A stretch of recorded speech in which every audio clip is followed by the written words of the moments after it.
Yeah. We'll come back to talking about what you would do about it when your children are behaving. I mean, my son went through a stage of biting, I have to say, which is quite common, isn't it, with toddlers? Yes, yeah. But I want to bring Stacey Morris in. Stacey's joining us on the phone. Hi, Stacey, you there?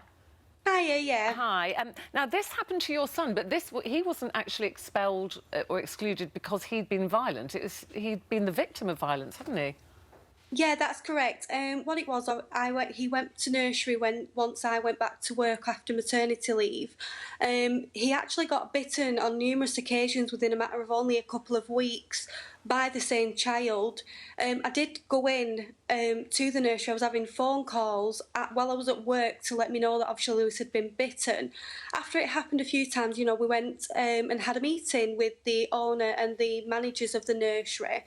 And they wasn't very helpful at all. There was no support for myself. I didn't actually feel as though there was any kind of support for the child who was biting and their parents. When I went in and asked what the procedure is and what are the next steps that they're going to take to stop this from reoccurring and happening to Lewis on a daily basis, they literally had no answers.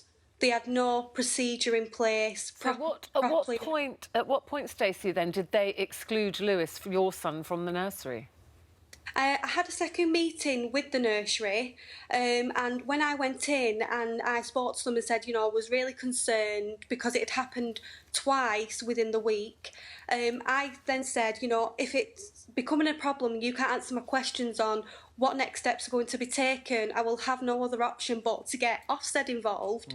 And then, you know, that's when it all went wrong, really. And from that, Stace, you said, obviously, look, if you're not going to do anything about this, obviously I'm going to go to a higher power and try and get this resolved. And am I right in saying you received a letter saying that your son and you wasn't welcome back at the nursery? That's correct. On the letter, it actually stated they was excluding Lewis because they didn't feel as though they could provide a childcare service that meets my standards and requirements. My requirements was just to make sure my son was protected while I was at work. So what are you making Well, they of that? said, I think the nursery, I've just got to say quickly, the nursery did say, actually, I think because you had said, well, I'll go to a higher authority, that they saw that as a kind of slightly intimidating behaviour, and that's why that they excluded Lewis as well.